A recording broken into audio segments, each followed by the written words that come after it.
Whether the music video, while here, whether or not Todd Blanchard is able to get the votes necessary to be confirmed as the next Attorney General this week, he will inevitably be allowed to remain at the helm of the Justice Department as acting. He'll still be doing the job and he will have the same power either way.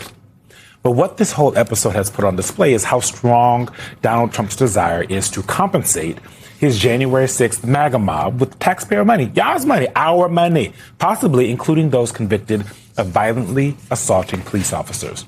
Apparently, pardoning them all wasn't enough.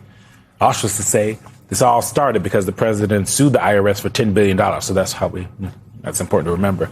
It is somewhat ironic that this is one of the sticking points that is keeping Trump's former personal lawyer from permanently ascending to the top position at the DOJ, an agency whose central mission is to uphold the rule of law. But instead, it is the desire to pay off those who disregarded the rule of law on January 6th, like you're seeing on your screen. That may keep Blanche from being Senate confirmed in that role.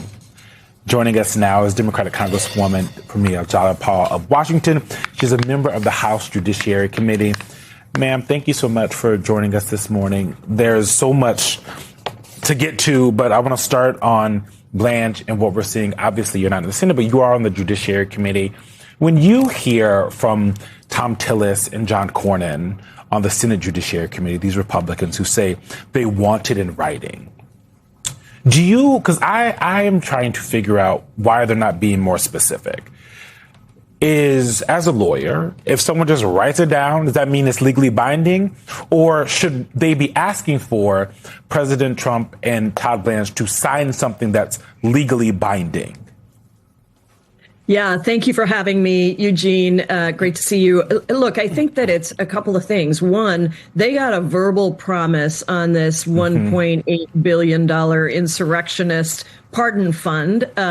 That is what they were given, and they are at least right to say that's not enough. We know how these people take what they say. They just turn around and do whatever they want after that. So they're asking for something that is written. I don't know the details of whether that is legally binding, but obviously it's much better than just a verbal promise.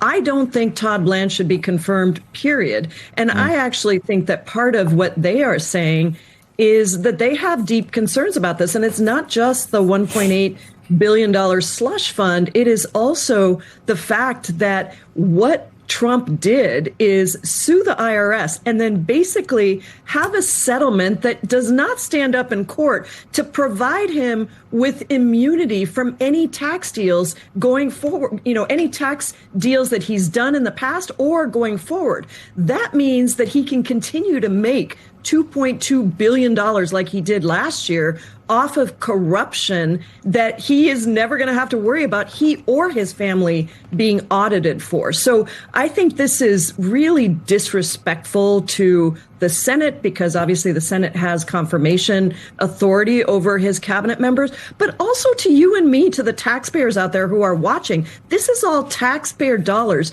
And basically, this corrupt president is trying to get a deal for himself and his family that allows him to put his pocketbook and his interests first, instead of providing health care for the American people, doing the things that people across this country desperately want him to do.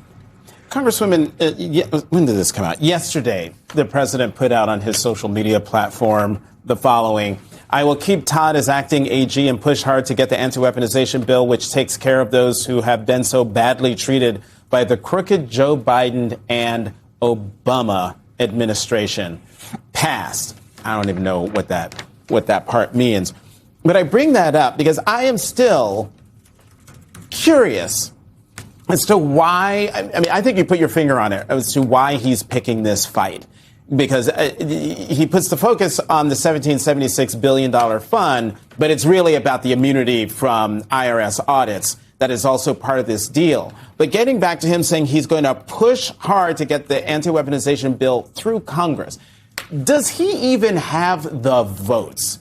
Because honestly, you actually work in the building. You know what's going on. But it seems to me that if a bill like that were to hit the floor, it wouldn't pass. So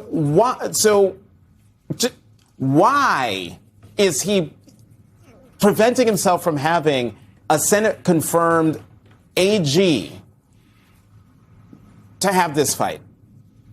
Well, technically, an acting AG is allowed to stay acting for 210 days. And then it can be indefinitely renewed, but it becomes harder, right, to be able to argue to the country that this person has any legitimacy when the Senate can't confirm his acting AG pick. So that's a technicality, but, I think it's important in why he's trying to do this. Now, secondly, I think, it's really good that you keep playing the scenes from January 6th, because I was in the building then. And what he's trying to do with this insurrectionist pardon slush fund, and by the way, that slush fund allows for him to get money as well, because he was, quote, wronged in his view by the Biden administration. And so I think that this is so dangerous, because it is about the fact that you can have another attempt to steal the election and have a president incite an insurrection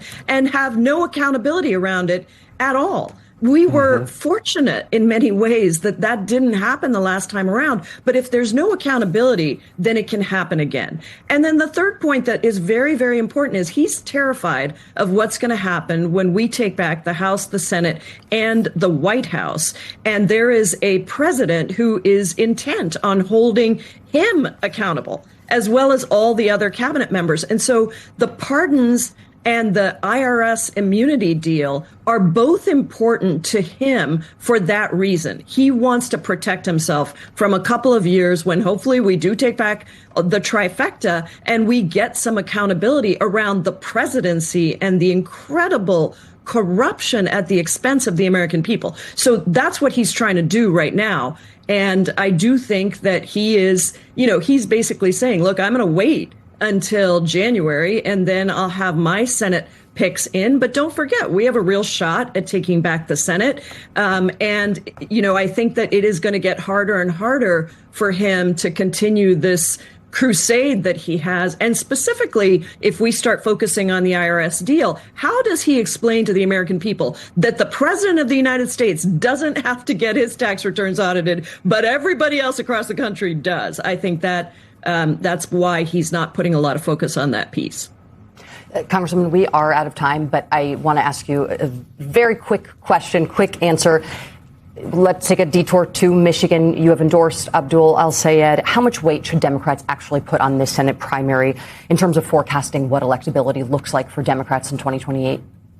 I think it's huge. I was in Michigan. There's so much energy on the ground. You've got Abdul running against a candidate who's now had $60 million put into that election against Abdul. How electable is a candidate that has to have $60 million to even get close? And so I think that this is very important. It's a signal across the country about what voters are looking for. They're looking for fighters, not folders. And that is what Abdul El-Sayed is. He's built an incredible coalition. And I got to tell you, everybody knows he's about, money in your pockets, money out of politics, and Medicare for all. He's very clear about the messaging that it should be about people right here in the United States of America getting what they need to thrive, not just survive. And I'm excited for Tuesday night. Congresswoman Pramila Jayapal, thank you so much for joining us this morning. Thank you all.